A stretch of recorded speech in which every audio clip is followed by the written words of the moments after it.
Bonjour les amis, ici Serge 1965, je vous invite à une petite capsule aujourd'hui. Tout d'abord, je veux encore vous remercier pour vos prières. Lundi, hier, on a été donné le dépôt pour notre premier loyer. Ça veut dire qu'on rentre effectivement dans les locaux au 1er mars. Alors, je vous remercie pour vos prières. Je vous demande aussi, si ce n'est pas trop vous demander, de continuer à prier parce qu'il y aura beaucoup de travail à faire pour nettoyer l'endroit, des matériaux, peut-être des dépenses imprévues. Alors, je vous remercie de considérer de prier pour nous encore. Vos prières sont ressenties et appréciées. Et je demande au Seigneur aussi de vous bénir à chaque jour. Chacune d'entre vous, Sylvain, Carmi, Cédric et tous les autres, Audrey, si tu écoutes, et tous les frères et sœurs qui prient. Je vais m'autant pas en nommer beaucoup, juste au cas où j'en oublierai plusieurs. Et aussi, aujourd'hui, le but de cette capsule, c'était pour parler un petit peu d'eschatologie, parce qu'il y a une montée aussi d'antisémitisme, non seulement, je dirais, au Moyen-Orient, mais il y en a aussi dans les pays occidentaux. Et c'est malheureusement au détriment de ceux qui haïssent Israël, parce que, comme on le sait, en Genèse chapitre 12, verset 3, l'Éternel dit qu'il va bénir ceux qui bénissent Israël, il va maudire ceux qui vont les maudire. Et nous sommes commandés de prier pour la paix de Jérusalem. Les psaumes, si ma mémoire est bonne, je crois que c'est 121 et 122, qui sont des bonnes incitations des exhortations à prier pour la paix de Jérusalem à chaque jour. Et moi, je demande dans mes prières une aide de protection autour d'Israël et aussi un dôme de protection au-dessus d'Israël constamment. Et je demande souvent aussi pour que les armes offensives qui seraient, au cas où elles seraient utilisées contre Israël, je demande à l'Éternel de détruire les armes de tous les ennemis d'Israël, que toutes ces armes, ces munitions s'envolent en poussière dans les airs devant leurs yeux, parce que ces gens-là ne savent pas ce qu'ils font. Ils s'attaquent, quand ils s'attaquent à Israël, ils s'attaquent au cœur de l'Éternel, et Israël est la prunelle de l'œil de l'Éternel. Donc, il est à souhaiter que ces gens-là retrouvent l'intelligence de ne pas attaquer Israël, ne serait-ce qu'en parole, parce que s'attaquer aux élus de Dieu, c'est s'attaquer à Dieu, bien sûr. Nous allons aussi en Matthieu chapitre 25, versets 33 à 42, on a quelque chose d'assez intéressant à aller voir concernant, parce qu'on sait que l'Évangile selon Matthieu a été écrit pour les Juifs. Et donc, Jésus, dans ce passage-là, parle aux Juifs au sujet des temps de la fin dans lesquels nous sommes.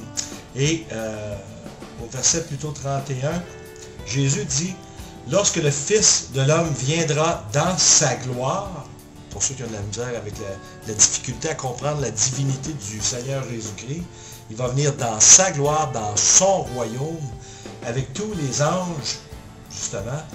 Il s'assiera sur le trône de sa gloire. Et, verset 32, toutes les nations, et ici le mot ethna pour dire les gentils, traduit facilement de l'anglais, les Gentiles. Bon, mais nous sommes les gentils ou les nations, les autres nations.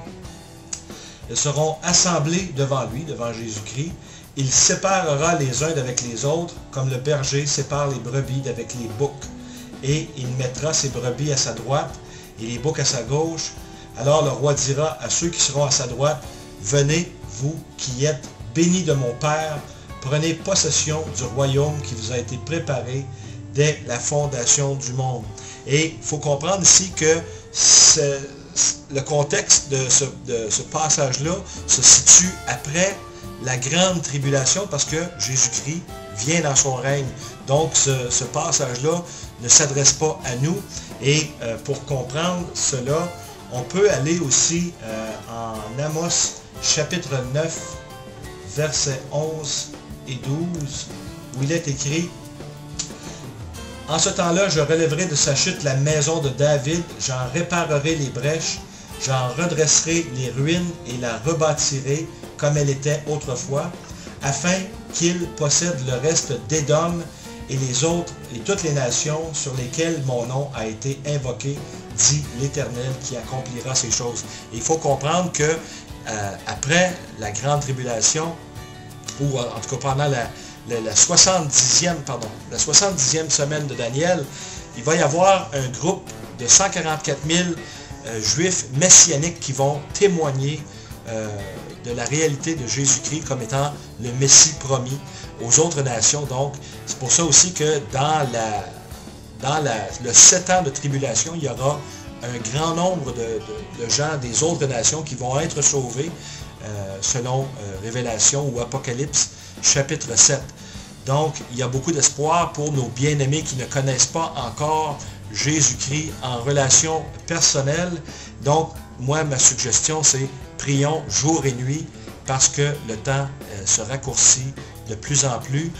Nous allons bientôt assister, peut-être pas nous, parce que je dirais que sur le calendrier prophétique, disons que l'événement majeur qui s'en vient, c'est l'enlèvement au ciel et que cela va probablement laisser comme un vacuum, comme on dit en anglais.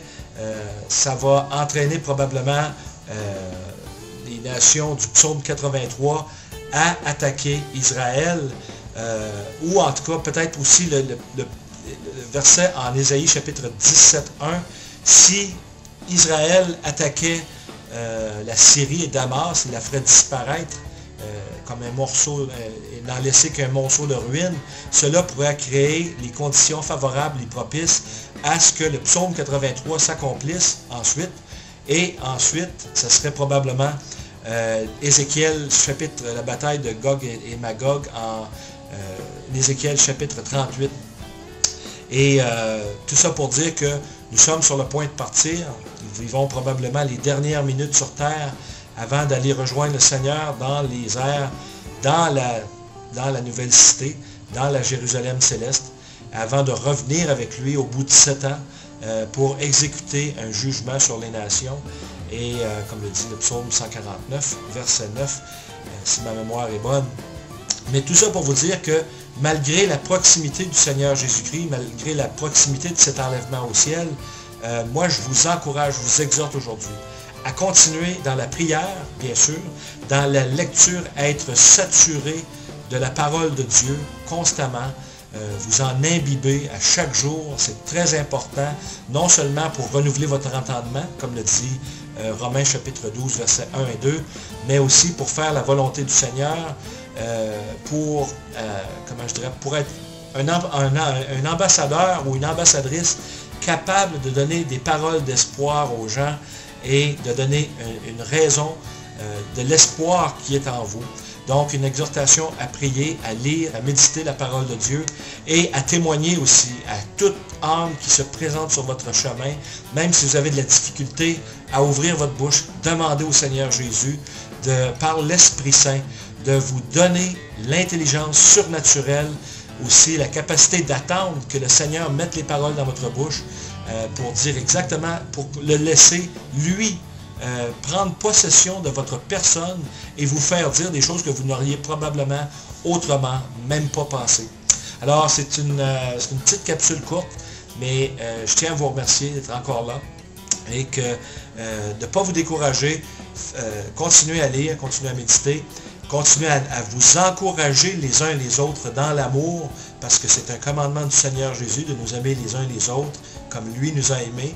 Alors, si nous le faisons, nous ne sommes pas sous la loi, nous sommes sous la grâce et nous avons tout à gagner à imiter celui qui a versé son sang pour nous racheter un pardon gratuit et nous donner la vie éternelle. Alors, pour ceux et celles qui se joignent à nous peut-être pour la première fois, si vous avez Jésus comme sauveur et s'il est votre Seigneur, vous n'avez rien à craindre de ce qui s'en vient sur la terre. Parce que Jésus va vous enlever d'ici. Il y a une maison qui a été préparée, la maison de son Père. Il nous a préparé une place là-bas.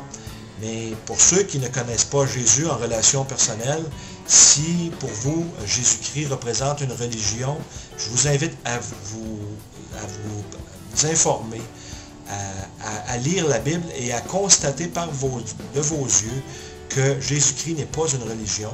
Le christianisme, c'est une relation personnelle avec le Dieu très haut par Jésus-Christ. Donc, c'est ce à quoi il vous invite et chaque être humain a une décision à prendre envers lui. C'est soit qu'il est le Seigneur de toute votre vie ou il n'est pas le Seigneur du tout. Et si pour vous, le nom Jésus-Christ est repoussant, dites-vous que c'est à votre détriment parce que ceux qui s'éloignent de Jésus ne sont pas sous sa protection contre les forces de l'enfer. Et il y a une guerre qui est livrée pour votre âme en ce moment. Donc, si vous sentez sur votre cœur qu'il y a une chaleur, c'est parce que Jésus essaie de vous inviter à lui et vous garder éternellement. Donc, vous n'avez qu'à lui demander pardon, simplement dans une simple prière, dire « Seigneur Jésus, j'ai péché contre toi et je me repens, je regrette mes péchés et j'ai besoin de ton pardon.